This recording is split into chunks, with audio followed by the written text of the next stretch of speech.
Welcome back, everybody. All right, so this is a dish that you've heard me talk about if you watch any of my Sunday meal prep ones. I'll often go, and tonight I'm making my one-pot chicken and couscous.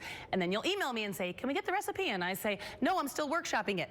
Now it's perfect. This is what I waited for. I didn't want to give you a mediocre recipe. I want to give you one that was perfect. And that's exactly what this is. So this is a one-pot couscous and chicken with such amazing flavors, but yet incredibly family-friendly. And it is just delicious. And if you don't work with couscous often, I'm not using the teeny tiny couscous, I'm using the pearl couscous. Pearl couscous is actually pasta. So if your family's scared to try it, it's just teeny tiny grains of pasta. So it's easy peasy.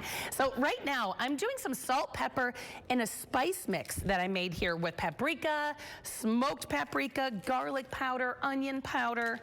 And I'm just doing some good old chicken thighs here. You know I love a chicken thigh. I always call it the filet mignon of chicken because that's just how I feel about it.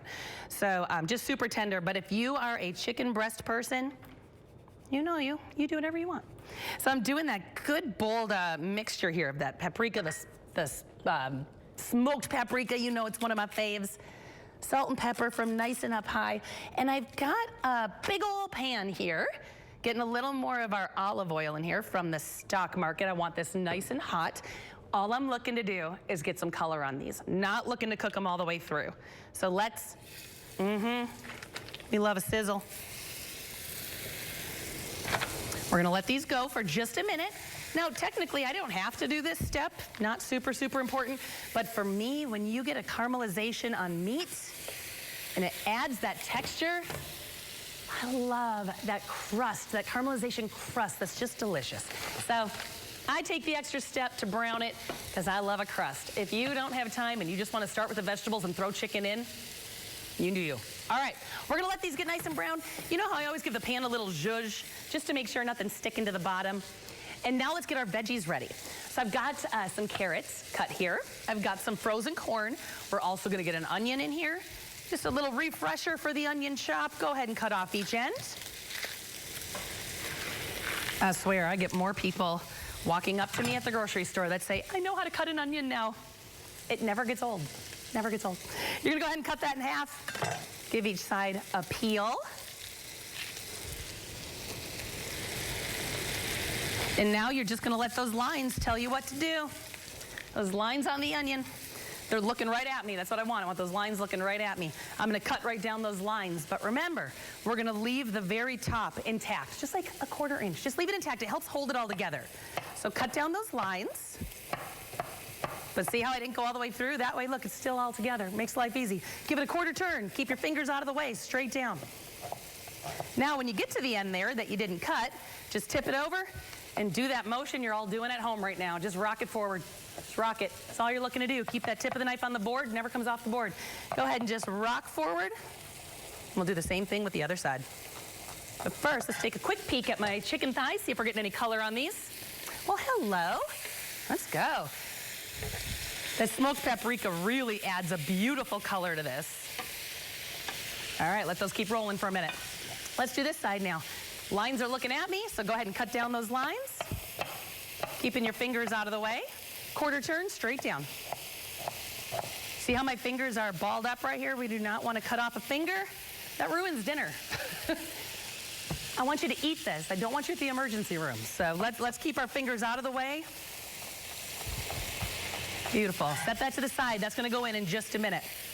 Now, give me my plate back here. We'll get rid of these. Got these great chicken thighs from Pelkins, of course. Pelkins Smoky Meat. I'm going to go ahead and grab these out now that they got a little color on them. And we got some delicious fond at the bottom of this pan, which means those little meat bits.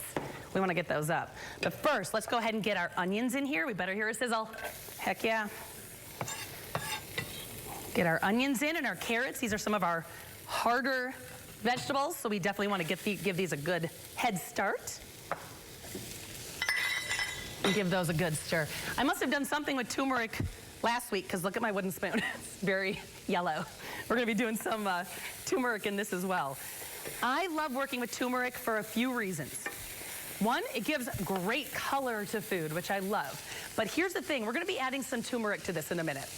turmeric contains a compound that's an antioxidant, but is kind of poorly absorbed with the body. So we're going to combine it with black pepper because black pepper contains a compound that enhances the absorption of the turmeric compound. Are you following me here? It's a little scientific, but it significantly increases the health benefits. So when you're using turmeric, you want to add a little black pepper. Just throwing that out there. Little knowledge for you. All right. I'm going to give this a little zhuzh of salt and pep. And then let's get, ooh, careful now. Let's get our zucchini ready. You know when I'm cooking at home, zucchini is practically in every dish because that's what my kids eat. I will add in any vegetable that my children eat. So you see a lot of zucchini recipes from me. So I'm going to go ahead and just do a small cut on these, but I don't need to add these in. These are full of water. They cook quickly. I don't want them to become mush. So I'm just letting them hang out. We'll add them in a minute. But I like nice small pieces with this because couscous is small. I don't want huge chunks of vegetables and then tiny pasta. It doesn't make any sense to me. So this recipe does take a minute with a little bit of prep involved, but worth it. This is one of my family's faves. All right, it's a pretty big one. I'm gonna go ahead and get this in. Now that we gave those onions and carrots a little head start. Now with this, I'm gonna go ahead and add in some cumin for some warmth. I'm gonna add in my turmeric, which is gonna give it that beautiful yellow color, which of course means what? We gotta add some more black pepper, wake up that turmeric. And now the surprise ingredient, a little dash of cinnamon. Cinnamon is not just for desserts, it's woodsy, it's warm, it's comforting, and it really wakes up the flavors that we're putting in here. So just a dash, just a little bit of cinnamon. Give this a good stir. Let those veggies start softening up. Let's get our pearled couscous in here. You can find it right by the rice. So when you're looking at rice, look for a pearled or an Israeli couscous. That's what it's called. And I'm kind of toasting it up here for a minute. Garlic, you know it. Would it be a Jyll recipe if there's no garlic? No, it wouldn't. So here we are. Starting Monday off strong with 3 big cloves of garlic. Beautiful. Give that a nice little chop while those veggies soften up. Getting a little toast on the couscous.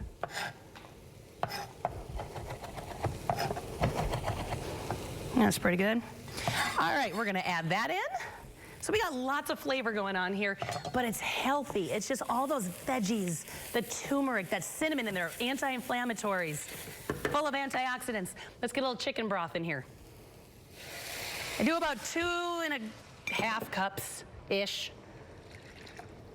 And then what we're gonna do is we're gonna nestle in the chicken right back in there because couscous doesn't take long to cook, maybe 15 to 20 minutes. These are chicken thighs that are bone out, so that's about how long these are gonna take. So I'm gonna nestle them right back in, just like that. And we're gonna bring these to a boil. Now, you see all that delicious juice I got going on here? Do not waste that. Look at the color on that. That's that smoked paprika that got cooked in and bloomed out a little bit. Get all that flavor in there. There we go. We're gonna crank up this heat. We're gonna bring this to a boil. Now, just make sure, I like to try and keep the chicken peeking out of the top just so it kind of stays a little crisp. If it goes underneath, don't stress about it. But, you know, you have an extra minute. And just make sure all of that couscous is nestled in. Let me show you what this looks like. I'm going to bring that to a boil. We're going to cover it, simmer it like 20 minutes. Now, let me bring this over. Oh, my goodness. This is what it's going to look like when it's done. If you see it's a little dry and you try a bite, add a little more broth in there. Let's give it a whirl, see how we feel about it. MITG, right? We gotta make it taste good. The pasta's cooked perfectly. That cinnamon just on the back of the palate. Not overwhelming at all. We just did a little bit of a dash. It might need a little more salt, a little more pep. That chicken stayed a little crispy on the top. That is a delicious one-pot wonder that if you don't mind taking a few minutes to chop vegetables, your family's gonna love this. My kids eat it and they're picky and it's delicious, so.